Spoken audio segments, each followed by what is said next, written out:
Hey everyone, the new season has started, and of course, we gotta talk about some new money makers and how to make everyone rich. What we're going to be talking about today is Blights and how they are the literally free money bank of this game. This was my league starter for the season. I decided to rush Blights. I did everything I could to be there and start farming toxic sewers within a few hours of the season. And I must say, it has very much paid off. This strategy is wonderful. It's amazing. It's so easy to do. And it's just giving me so much free money. Without further ado, let's go talk about it and see how we can make you some money today. As always, first things first, let's talk about the Atlas tree for this. So the most important thing here is to rush every single blight point on the map. For this, you're going to need somewhere around 80 points or so. As you can see, I don't have all my points yet, as I decided to rush this day one. And as soon as I had the strategy going, I stopped doing everything else. I could go get the 40 more points and that would add a bit more money to this. Personally, I'm just wanting to sit here and I just want to crank out these maps to make as much money as I can before moving on to something else. So what do we do for the strategy? Well, I decided to get all of the map nodes. Not only did this allow me to progress a lot faster, but these are also required as we need to sustain our own tier 16s. You don't necessarily need to sustain them. You can buy some, but it's definitely a lot better not having to consistently go. So we have mountains, we have skies, we have seas, and we have valleys. On top of that, we also want to pick up some chance to get blights. So that's why we're blocking every single piece of content. I personally want to do some harvests, but I would recommend to block this if you want to do nothing but blights. But if you want to do something like expeditions, or if you want to incorporate any other league mechanic on top of this, you're more than free to not block it. The reason we're blocking everything is we're going to be using a blighted scarab, but we also have a chance to get a blight to show up on the map on its own. So that is why we want to get rid of everything and pick up the blight node, just so on average we have about a 60% chance for a second blight, which is pretty good, getting 2 for 1 in a map. Other than that, so we are picking up the small nodes down here to reduce the cost of upgrading towers. These make doing these while under geared substantially easier, since you can get your winning combo up pretty much instantly as soon as the blight starts, so you don't have to worry about having to actually even kill anything. And we're pathing and picking up more blight chance over here. We're picking up epidemiology, since it's just extremely strong and the leading nodes behind it and in front of it. We're picking up all the chance to get blight encounter. Sturdy construction is you might need it, you might not need it. Personally, with my gear at the start of this, and I would probably say for most people, since tier 16 blights are kind of hard, you probably should take sturdy construction. But as soon as you can deal with doing the blights without it and without the increased damage from the nodes leading up to it, you can get rid of all of this and just put it wherever else you want. We also have blight spawn and distilled fungus. This is just the money printer of the previous seasons. This is going to give us anointed jewelry, and then blight spawn is going to give us an oil extractor, which we can use on the anointed jewelry to get high value oils, which is somewhere around half the money that we make from this. As for the rest of the points and what you could do with this, it's completely up to you.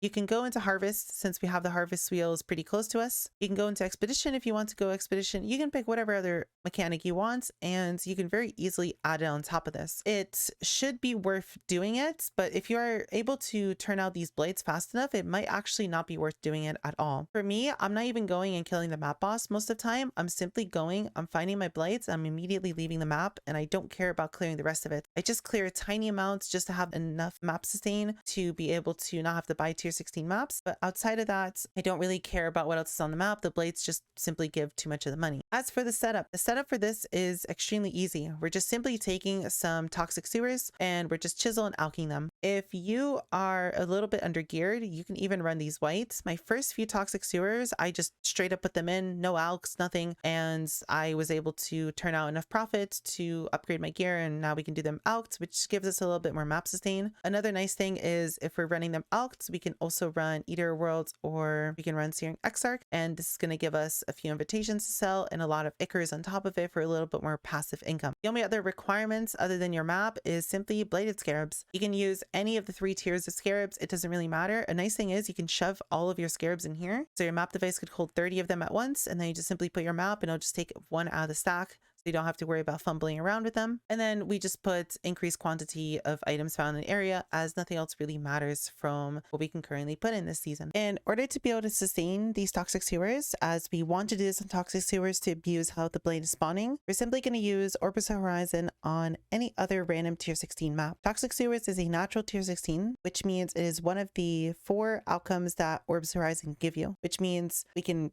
get our own maps very easily and not have to spend a lot of money. In terms of sustaining them, it's not too difficult.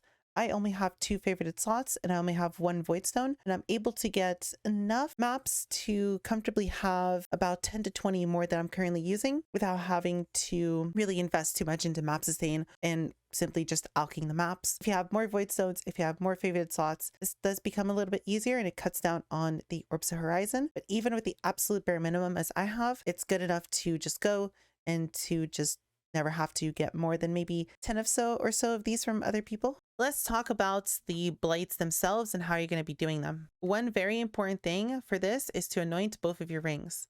On one ring, you want empowering towers have increased effect, and on the other ring, you want meteor towers create burning ground. I know there's quite a lot of other ways to go about doing these blights, and if you have your preferred way of consistently doing tier 16 blights, feel free to use yours. This is just the method that I personally like to use. I know when I was doing this, I had quite a lot of people in my chat giving their advice on some setups, but I found this one is the easiest and most comfy for me to use. Once we're in the blight themselves, all you have to do is you just have to put down a stunning tower with an empowering tower. Do not upgrade these to level 4, just leave them at level 3. A level 3 stunning and a level 3 empowering tower will permanently stun whatever comes by it. And that is how we can do these blades on super low gear and just reap the benefits of how much loot they give. The only time this is not true is if the tower has specifically stun immunity. If it is a stun resistance wave, you are going to have to use the ice towers. You would do the same exact thing for the ice towers, where you just simply leave them at level 3 and do not upgrade them to level 4. Once you have your combo of stunning plus empowering, you're free to do whatever else you want with the other tower slots. Some people have recommended to put down a tier 3 ice tower on top of it, as that combo absolutely guarantees nothing will ever touch your pump. I personally like to use the meteor towers, and that's why we have the meteor tower anoint, as the burning ground not only ignores the fire resistance from any fire waves, but it also just absolutely chunks everything. It will instantly kill all of the normal mobs, and it'll kill a boss in anywhere between like 5 to 10 seconds. This makes it really easy for you to just hide and not have to really deal with the bosses in case it's something that's scary and that's attacking you and you can't deal with it. And it allows you to just simply stand on maybe a weaker side if the waves spawn on opposite sides of the pump, and then let the other side be carried by the meteor towers. It's very simple to do. Just do a few blights, you'll get used to it, you'll figure out your placements, just make sure your stunning tower is in range of your empowering tower and you're good to go. As for the loot that you're going to get from this, there's not really many items to go through, which makes this strategy not only fun, but very enjoyable to not have to do a billion trades with other people to get all the money that you're actually making out of this. The main thing that you're going to get is blighted maps and golden/silver oils. I would really recommend to go into your filter and to hide anything below crimson or black oils. These aren't really worth anything, or do people want them in bulk? You could let them show through and then upgrade them up, but that also takes quite a lot of effort. I personally just hide anything below crimson, and I would even say you could probably hide anything below opalescent, since black and crimson are going to be worth sub 1C soon enough. You will find quite a lot of golden oils. You'll find quite a lot of silver oils throughout this. I would say you find 1 silver or gold maybe every 2 to 3 maps. And then for blighted maps, oh, you're going to be getting an absolute stupid amount of blighted maps from these. My record personally from a single blight was 8 maps at once. And I know someone has told me that they managed to get 10 blighted maps at once. These currently go from anywhere between 13 to 15C each, and these can very easily give you over half a div from just a single blight. The tier 16 maps go for a little bit more. So I personally use 2 different tabs, one at 15, one at 13 to price my blighted maps. You'd also sell these on TFT in bulk if you want. There's plenty of people who will happily buy a full inventory of blighted maps from you absolutely instantly. And then the other thing to talk about is the anointed jewelry and the oil extractors. So for the anointed jewelry, the only ones we really care about are the ones that have silver or golden oils, as the other ones are just not worth anything. If we simply price check it with Awaken PoE trade,